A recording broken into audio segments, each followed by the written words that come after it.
Assalamualaikum warahmatullahi wabarakatuh. Alhamdulillah, nahmaduhu wa nasta'inuhu wa nastaghfiruh wa na'udzu billahi min shururi anfusina wa min sayyiati a'malina. Man yahdihillahu fala mudilla lahu wa man yudlil fala hadiya lahu. Ashhadu an la ilaha illallah wahdahu la syarika lahu wa ashhadu anna Muhammadan 'abduhu wa rasuluh. Allahumma salli ala Muhammad wa ala alihi wa sahbihi wa man tabi'ahum bi ihsanin ila yaumiddin, amma ba'd. Hadirin a'azzani Allah wa iyyakum. Marilah kita bersyukur kepada Allah Ta'ala yang telah melimpahkan nikmatnya yang banyak kepada kita. Nikmat iman, nikmat Islam, dan serta nikmat yang lainnya yang patut kita jaga, kita syukuri. Kemudian selawat serta salam semoga tetap terlimpahkan dan tercurahkan kepada Nabi Muhammad sallallahu alaihi wasallam. Hadirin jamaah salat Masjid Al-Jamaah yang semoga dirahmati oleh Allah. Alhamdulillah, pada kesempatan yang semoga Allah berkahi ini, kita akan melanjutkan kajian tafsir kita, yaitu dari ayat yang ke-20 dari surat An-Nazi'at, di mana Allah Ta'ala berfirman, A'udzu billahi minasyaitonir rajim. Fa'arahul ayatal kubra. Lalu Musa alaihissalam memperlihatkan mukjizatnya yang begitu besar. Sebagaimana kita fahami di pertemuan yang telah lalu, bahwasanya Allah Subhanahu wa Ta'ala membekali Musa dengan beberapa mukjizat. Dan di antara mukjizat yang besar adalah di mana tongkat yang selalu dibawa oleh Nabi Allah Musa alaihissalam mampu berubah menjadi ular yang begitu besar, yang kelak akan memakan ular-ularnya penyihir. Kemudian mukjizat yang lainnya adalah di mana tangannya Nabiullah Musa alaihissalam mampu bercahaya terang benderang. Nah, ini diperlihatkan kepada Firaun beberapa kali, Pak. Bukan hanya satu kali. Kemudian di ayat berikutnya Allah Ta'ala berfirman, fakadzdzaba wa 'asa. Kemudian Fir'aun laknatullahi alaih mendustakannya. Mendustakan mukjizat tersebut. Tanda kekuasaan Allah Ta'ala. Wa 'asa. Dan Fir'aun memaksiati Allah dan Rasulnya. Adapun kronologi dari kedua ayat ini dijelaskan di dalam surat Al-A'raf dari ayat 104, di mana ketika Musa alaihissalam mendatangi Fir'aun laknatullahi alaih dan mengkhabarkan tentang status dirinya saat itu, bahwasanya Musa berkata kepada Fir'aun, inni rasulun min rabbil alamin, sesungguhnya aku adalah utusan dari Rabbul Alamin. Kemudian Musa pun berkata, hakikun ala alla aqula ala Allahi illa al-haq. Wajib bagiku untuk mengatakan sesuatu yang hak terhadap Allah Ta'ala. Tidaklah aku mengatakan sesuatu tentang Allah kecuali yang hak. Bahwa la ilaha illallah. Anallaha Rabbul Alamin. Kemudian Musa pun berkata kepada Fir'aun, qad ji'tukum bibayyinatin min rabbikum. Dan sungguh aku datang kepada engkau, wahai Fir'aun, dengan sebuah tanda kekuasaan Allah Rabb kalian. Hadirin azani Allah wa iyyakum. Lalu kemudian Fir'aun yang mengaku dirinya sebagai ilah, sesembahan, bahkan mengaku dirinya sebagai Rabb yang paling tinggi, ya tentu nggak terima. Kenapa? Karena Musa datang kepada Fir'aun menyatakan dirinya sebagai Rasul, utusan Rabbul Alamin. Sementara Fir'aun mengaku dirinya sebagai Tuhan. Maka marahlah Fir'aun dan menentang Musa dengan mengatakan, qala in kunta ji'ta bi ayatin fa'ti biha in kunta minas shadiqin. Wahai Musa, kalau seandainya engkau itu benar datang kepadaku membawa tanda kekuasaan Allah Rabbmu, maka tunjukkanlah kepadaku jika engkau benar-benar orang yang jujur. Lalu Musa alaihissalam yang ditentang seperti itu, yang ditantang dengan tantangan seperti itu, lalu menunjukkan bagaimana mukjizat yang Allah bekali kepadanya. Fa'alqa 'asahu fa'idha thu'banun mubin. Maka kemudian melemparkan tongkatnya ke hadapan Fir'aun dan berubahlah menjadi ular yang nyata, Pak. Mubinun artinya nyata. Kalau ularnya para penyihir itu nggak nyata, Pak. Ya, ketika para penyihir melemparkan tali-tali mereka, itu ya tetap menjadi tali. Sampai kapanpun menjadi tali, nggak bisa menjadi ular. Kecuali hanya mata kita lah, hanya mata manusia lah yang kemudian disihir sehingga melihat tali-tali tersebut seolah-olah menjadi ular. Berbeda dengan mukjizat yang Allah berikan kepada Musa alaihissalam, tongkat sebuah kayu kemudian berubah menjadi benar-benar berubah menjadi ular yang begitu besar. Hadirin azani Allah wa iyyakum. Dan kemudian Musa alaihissalam mencabut tangannya. Maksudnya mengeluarkan tangannya dari saku bajunya. Dan bercahayalah tangannya. Dan dilihat oleh manusia. Hadirin azani Allah wa iyyakum. Kenapa Musa melakukan demikian? Karena ditantang oleh Fir'aun. Tunjukkan kekuasaan Allah. Ya, yang kau klaim, kau bawa kepadaku. Ya, seakan-akan Fir'aun berkata demikian kepada Musa, Pak. Apakah kemudian ketika Musa ini menunjukkan mukjizatnya yang begitu besar, lalu Fir'aun percaya begitu saja? Lah, tidak. Fakadzdzaba wa 'asa. Fir'aun ini mendustakannya, tetap bermaksiat. Bahkan di ayat berikutnya Allah Subhanahu wa taala berfirman di ayat yang ke-22, "Tsumma adbara yas'a." Fir'aun ini ya meninggalkan Musa. Ya, berpaling dari Musa. Yas'a, seraya melakukan perlawanan kepada Musa. Ya.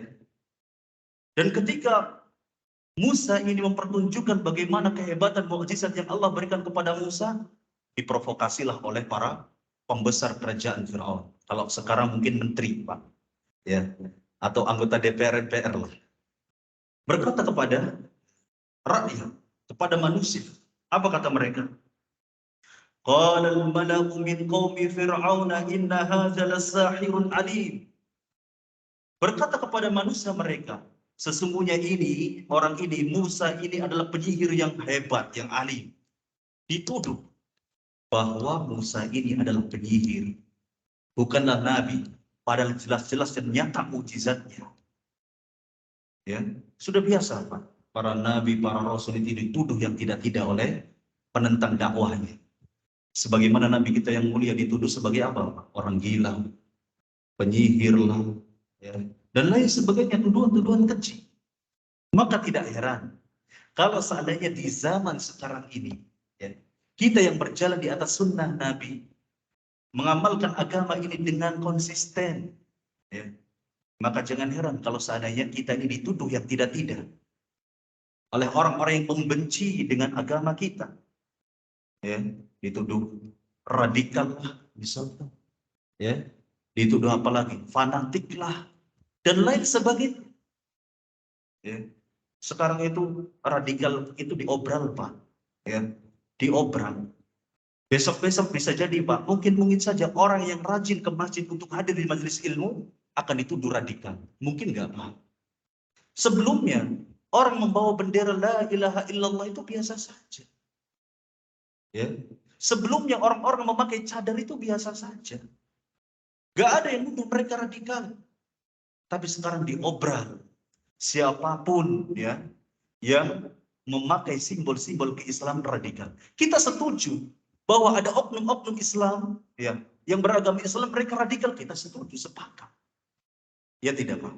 Sepakat tidak? Sepakat. Tapi jangan kemudian kita pukul rata. Orang-orang yang menegakkan syariat Islam dituduh radikal. Ya.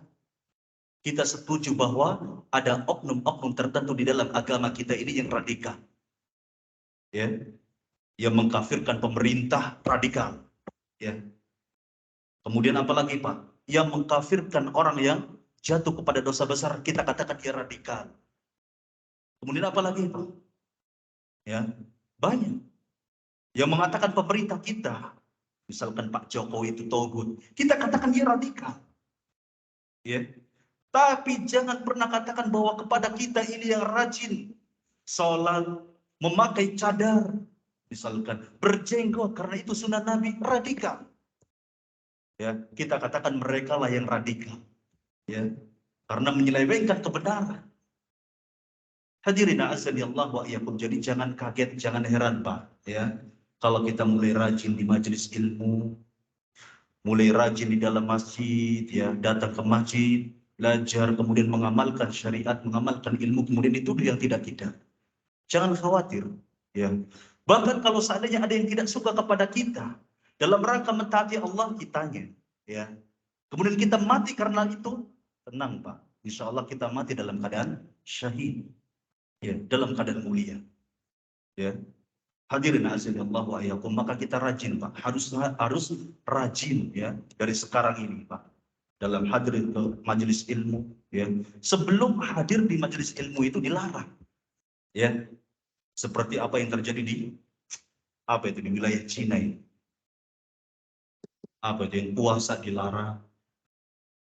Apa? Iya, Uighur, ya. Sampai mereka takut kalau seandainya ya ada yang bertanya kepada mereka, kenapa kalian tidak berpuasa? Takut untuk menjawabnya. Bahwa kita ini dilarang berpuasa oleh pemerintah Cina, takut, ya. Karena bisa jadi mati di penjara. Ya, alhamdulillah di Indonesia masih aman. Pemerintah kita masih membolehkan untuk kita ini hadir di majelis ilmu dan diatur berbagai hal terkait dengan keagamaan. Pergi haji ya boleh, malah diatur, didukung. Puasa yang diatur, bagaimana imsakiahnya, jadwalnya, ya, bagaimana menentukan hilalnya diatur. Sehingga kita tidak boleh mentogut-togutkan pemerintah. Kita katakan mereka radikal yang mengkafir-kafirkan pemerintah. Hadirin azani Allah wa iyyakum. Kemudian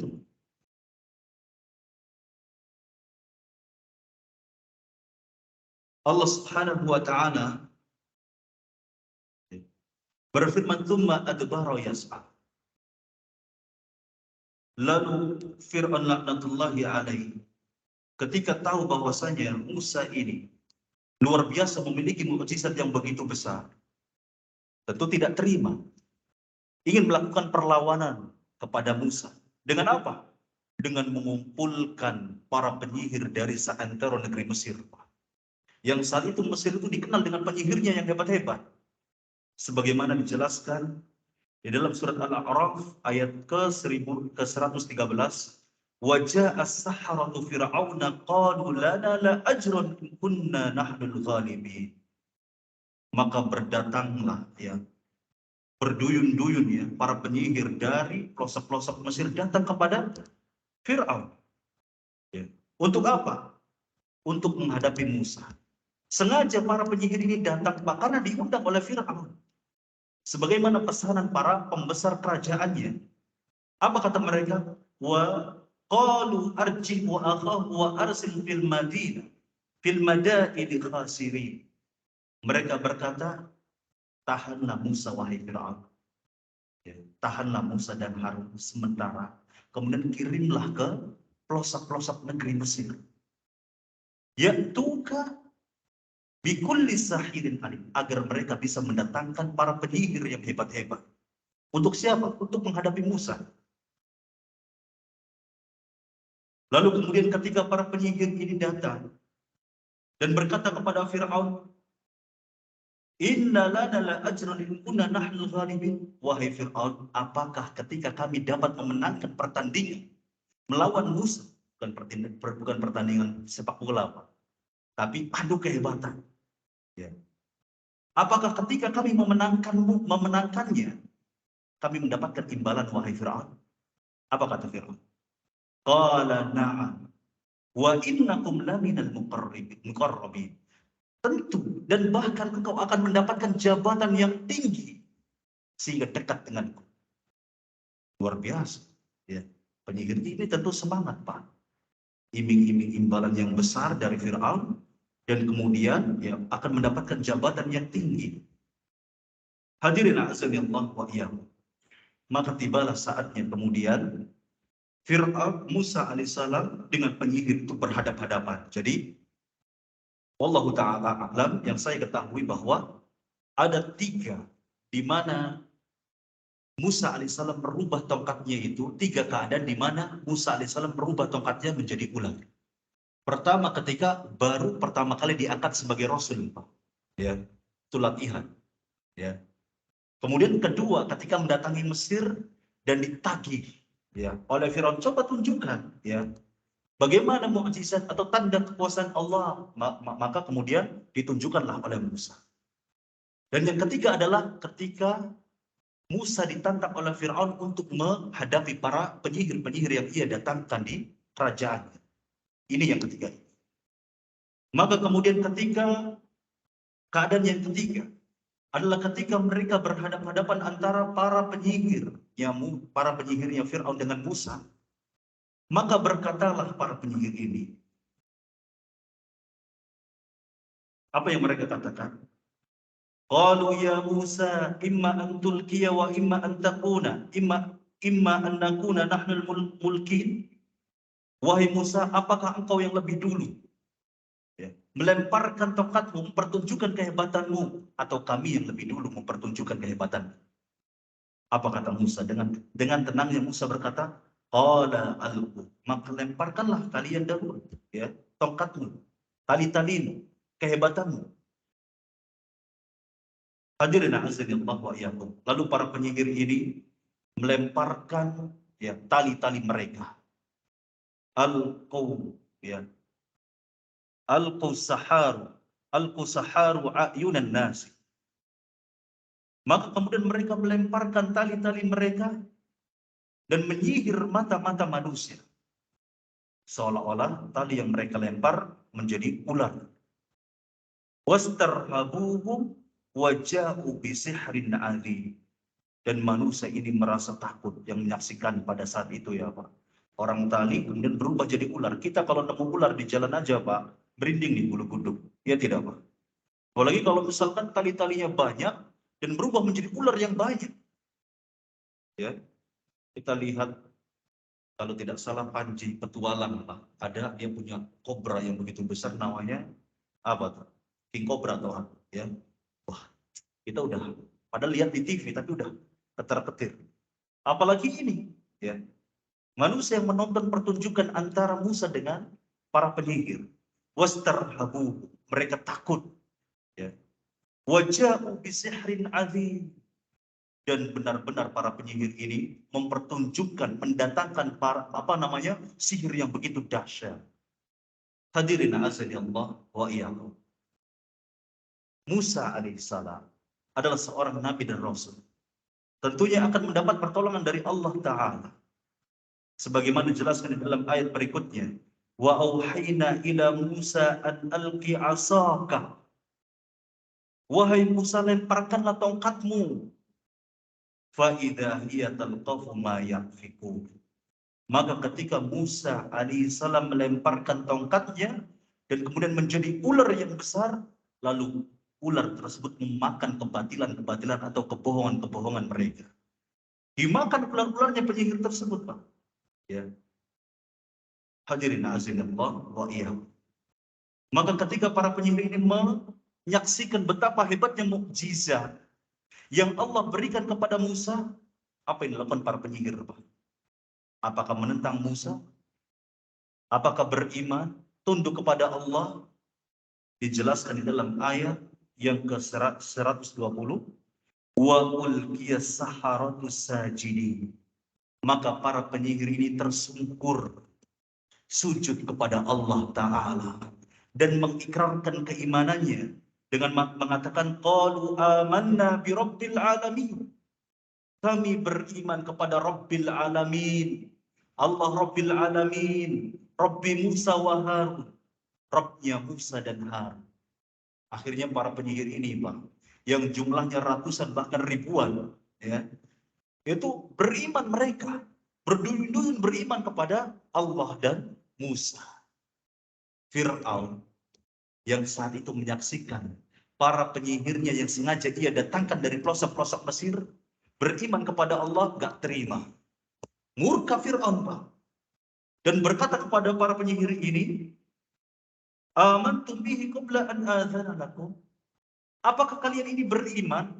Ya, sebelum aku izinkan kalian untuk beriman. Dan dituduhlah para penyihir ini melakukan makar, Pak. Kenapa? Karena dia beriman kepada Allah Ta'ala. Meninggalkan agama sebelumnya.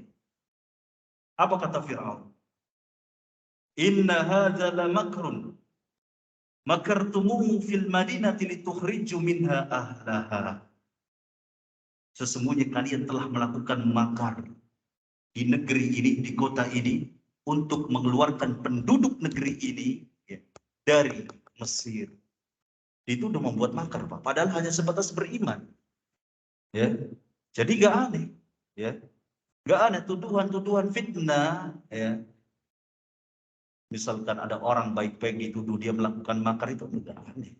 Ya, ini ya terjadi di zamannya Musa alaihissalam, di mana rakyat yang beriman kepada Allah, beriman kepada Musa dituduh melakukan makar. Salahnya apa? Beriman kepada Allah dan Musa.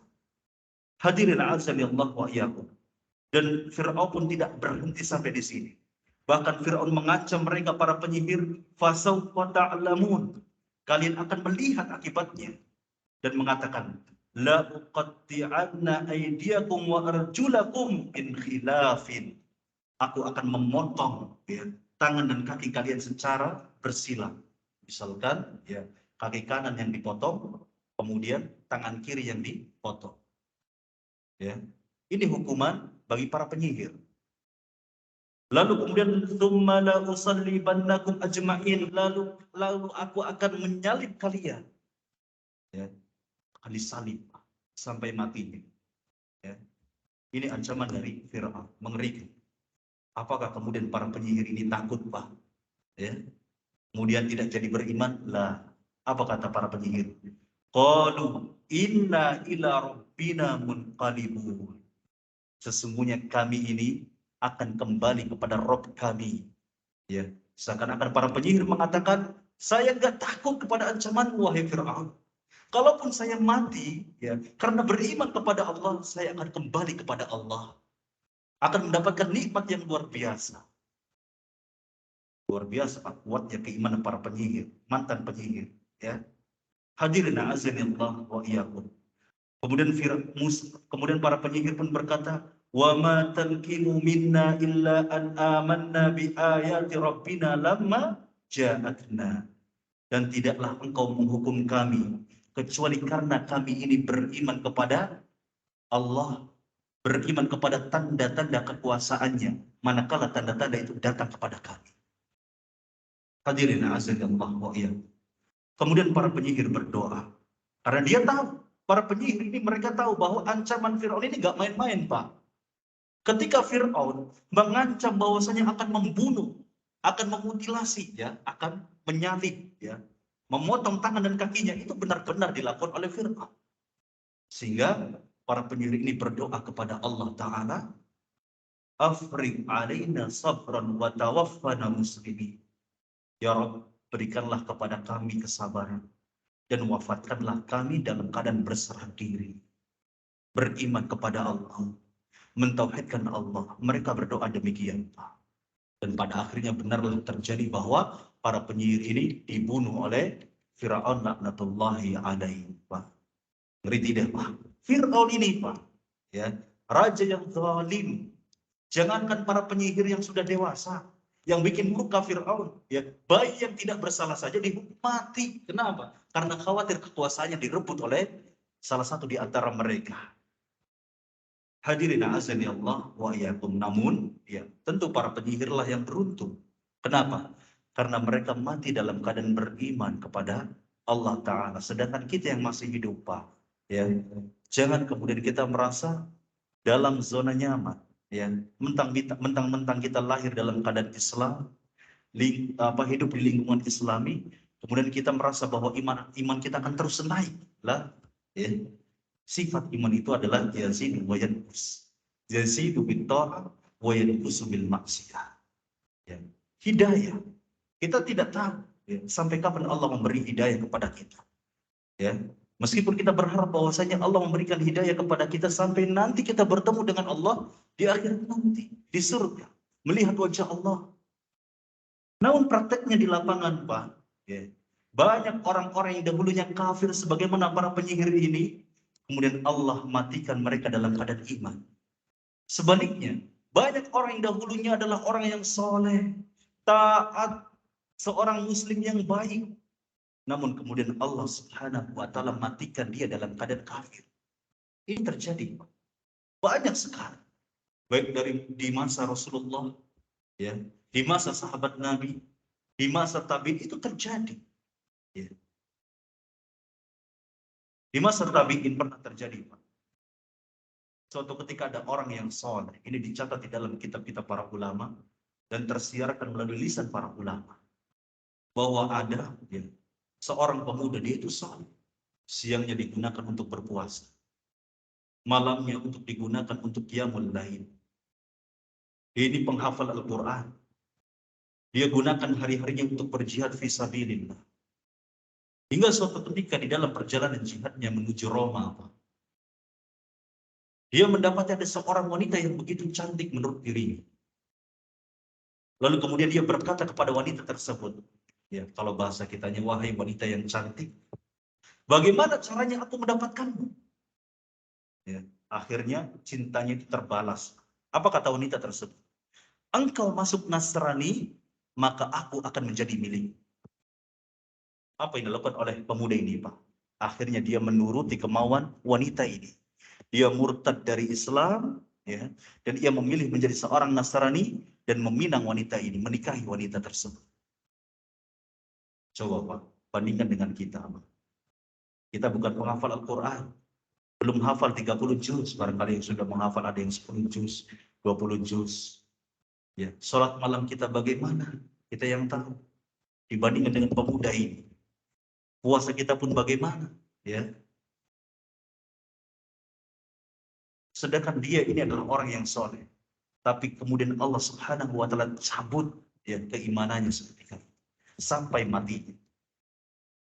Tidakkah kita takut kalau kita tertimpa dengan hal yang demikian? Nauzubillahi min dzalik. Tentu kita tidak mau. Maka jangan merasa kita ini berada di atas zona yang nyaman terhadap keimanan kita. Santai saja. Maksiat aja, yang penting kan taubat. Ya. Yang penting maksiat jalan, sholat jalan, ya. Kira-kira kita seperti itu tidak, Pak? Ya. Kalau kita seperti itu segera perbaiki diri, Pak. Ya. Karena yang namanya iman, kalau semakin kita banyak maksiat akan semakin berkurang, sehingga akan bermudah untuk tergelincir kepada kemaksiatan yang lebih besar, yaitu kekufuran. Jaga mata kita sebagaimana pemuda ini, ya, tidak bisa menjaga. Ya. Awalnya dari mata maksiat. Dan memang prakteknya seringkali maksiat itu berawal dari mata. Ya. Lalu kemudian menjulur atau yang lain mengikuti, tangan dan lain sebagainya, kaki, ya, telinga, lisan terus mengikuti, sehingga seluruh anggota tubuh ikut bermaksiat kepada Allah Ta'ala. Maka ya jaga hidayah. Kalau kita merasa bahwa kita sekarang ini merasa dekat kepada Allah, merasa kita ini diberikan hidayah oleh Allah, maka jaga hidayah. Ya. Man yahdihillah fala mudilla. Barang siapa yang Allah kehendaki hidayah kepadanya, Allah berikan hidayah kepadanya, maka tidak mungkin ada seorang pun yang mampu menyesatkannya. Wa man yudlil fala hadiya. Dan barang siapa yang Allah kehendaki kesesatan padanya, maka tidak mungkin ada orang yang bisa mampu memberikan petunjuk kepadanya. Hadirin azani Allah wa yakum, maka jaga hidayah, jaga keimanan kita, jaga keislaman kita dengan ketaatan kepada Allah Ta'ala. Hadirin azani Allah wa iyyakum. Kemudian Allah Subhanahu wa Ta'ala berfirman di ayat berikutnya, fahasyara fanada.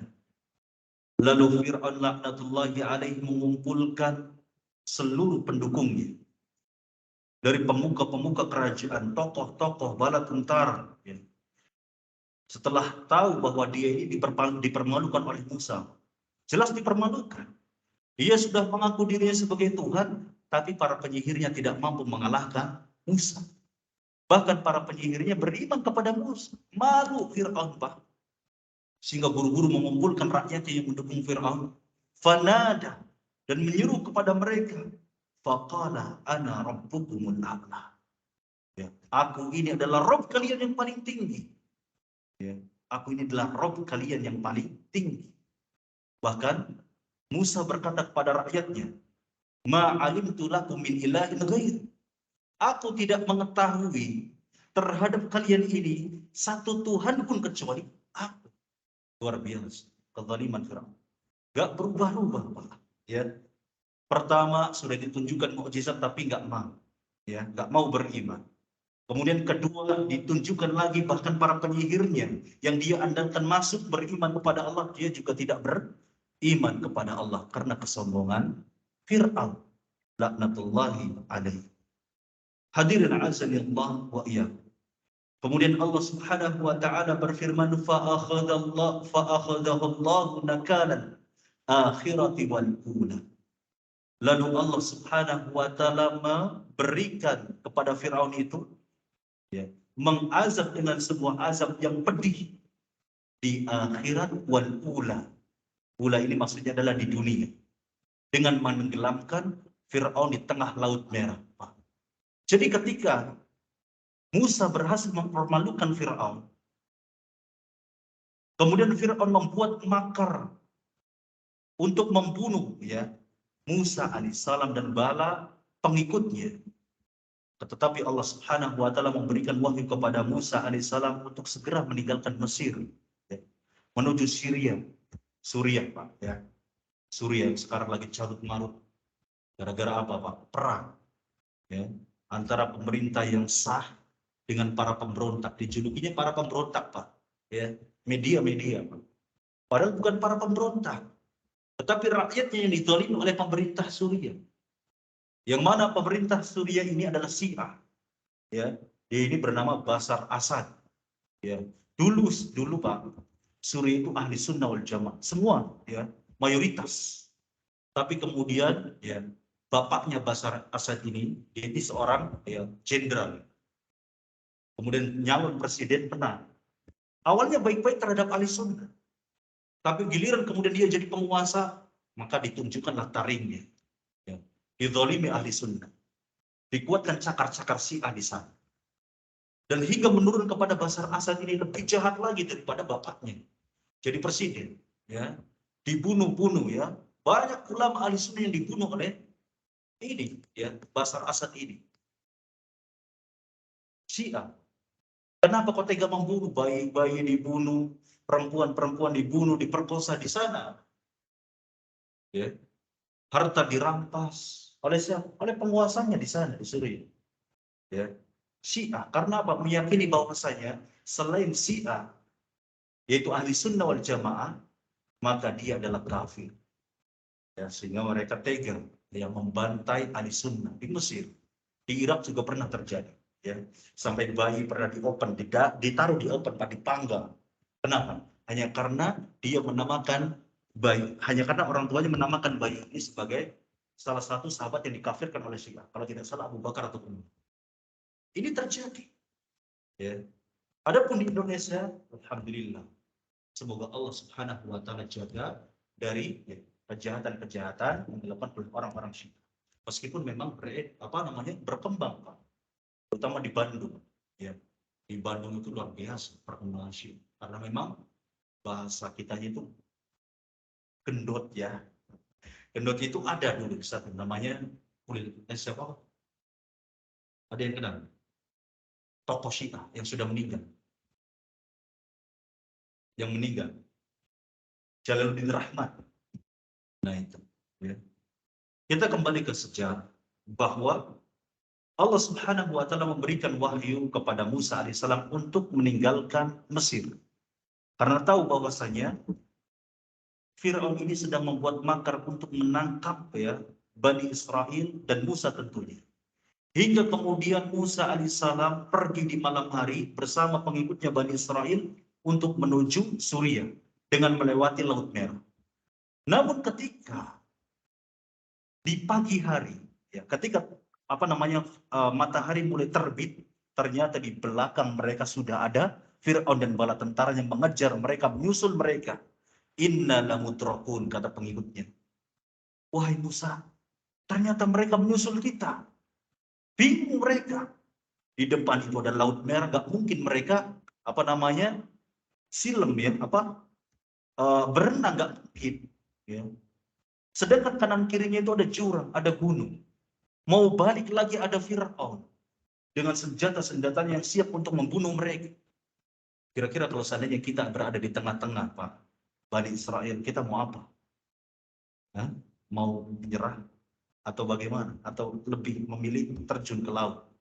Atau daki gunung? Ya. Bingung mereka. Kemudian Musa alaihissalam yang awalnya di belakang maju, berusaha untuk menguatkan Bani Israel. Apa kata Musa alaihissalam? Inna ma'i rabbi sayahdi. Sesungguhnya bersamaku ada Rabbku yang akan menunjukkan. Hadirin azan ya Allah wa iyyakum. Kemudian Allah Subhanahu wa taala memerintahkan Musa untuk memukulkan tongkatnya ke Laut Merah. Lalu Musa alaihissalam memukulkan tongkatnya ke Laut Merah dan terbelahlah laut tersebut. Lalu mereka, Musa dan bala pengikutnya itu mengikuti Musa hingga kemudian mereka berhasil menyeberang. Lalu Fir'aun baru, ya, turun ke laut. Dikira Fir'aun mau selamat, Pak. Dikira Fir'aun mau selamat dengan bala tentaranya. Hingga akhirnya mereka berada di tengah, ya. Allah Subhanahu wa taala menutup kembali laut tersebut. Dan akhirnya Fir'aun tenggelam. Namun sebelum tenggelam, Pak, ya, Ketika Fir'aun sudah merasa dia akan mati, ya, tenggorokan pun sudah ada, nafas pun sudah mulai di tenggorokan, Fir'aun barulah berkata, amantu bi annahu la ilaha illalladzi amanat banu Israil wa ana minal muslimin. Aku beriman bahwasanya dia yang tidak berhak disembah kecuali Tuhannya yang Bani Israel imani, yaitu Allah. Dan aku termasuk orang-orang yang berserah diri kepada Allah. Baru ya Fir'aun mengaku, ya, mengklaim keimanannya. Tapi apakah keimanannya diterima oleh Allah? Diterima taubatnya? Lah. Ya, tidak diterima oleh Allah Subhanahu wa taala. Kenapa? Karena dia bertaubat sedangkan nafasnya sudah di tenggorokan, sudah tenggelam dan mau mati. Ya. Maka kita segera bertaubat kepada Allah sebelum nyawa kita berada di tenggorokan. Kata Nabi sallallahu alaihi wasallam, "Innallaha yaqbalu taubatal 'abdi ma lam yughargir." Sesungguhnya Allah Subhanahu wa taala akan mengampuni taubat seorang hamba selama nafasnya, ya, belum di tenggorokan.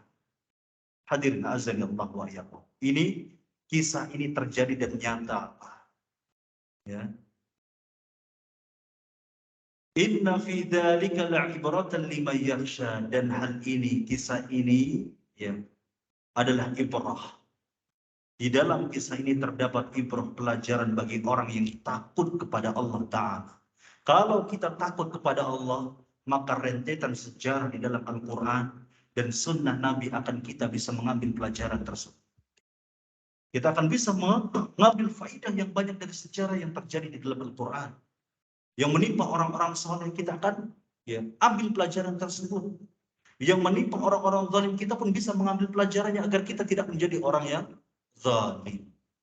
Hadirin azan Allah wa iyyakum. Maka di antara faidah yang mungkin bisa kita petik bahwa, ya, sihir ini saya tekankan Pak, karena memang sihir ini perkara tauhid, ya, adalah salah satu yang bisa membatalkan tauhid kita, keimanan kita kepada Allah. Bahwa sihir, ya, sebelum kita tutup barangkali, bahwa sihir ini hukumnya adalah kufur, ya. Barang siapa yang menjadi penyihir, ya, sihir, belajar sihir haram, ya. Sebagaimana Allah Ta'ala firmankan di dalam Al-Quran, wa ma kafara Sulaiman walakinna syayatina kafaru yu'allimuna an-nasa sihra. Ya. Sulaiman tidaklah kafir, akan tetapi syaitanlah yang kafir karena mengajarkan sihir kepada manusia. Jadi kalau seandainya ada penyihir, maka dia otomatis kafir. Apa sih sihir itu? Ya, sihir adalah mantra-mantra yang diucapkan, yang dibacakan, kemudian untuk menyakiti manusia. Ya. Atau sebaliknya, ya, misalkan untuk pengasihan, dia membaca mantra-mantra untuk pengasihan, mantra-mantra untuk pesugihan, mantra-mantra untuk menyakiti orang lain, maka ini dikatakan sihir. Ya. Insyaallah nanti akan kita jelaskan tentang sihir lebih lanjut di pertemuan yang akan datang. Sallallahu ala nabiyyina Muhammad. Assalamualaikum warahmatullahi wabarakatuh.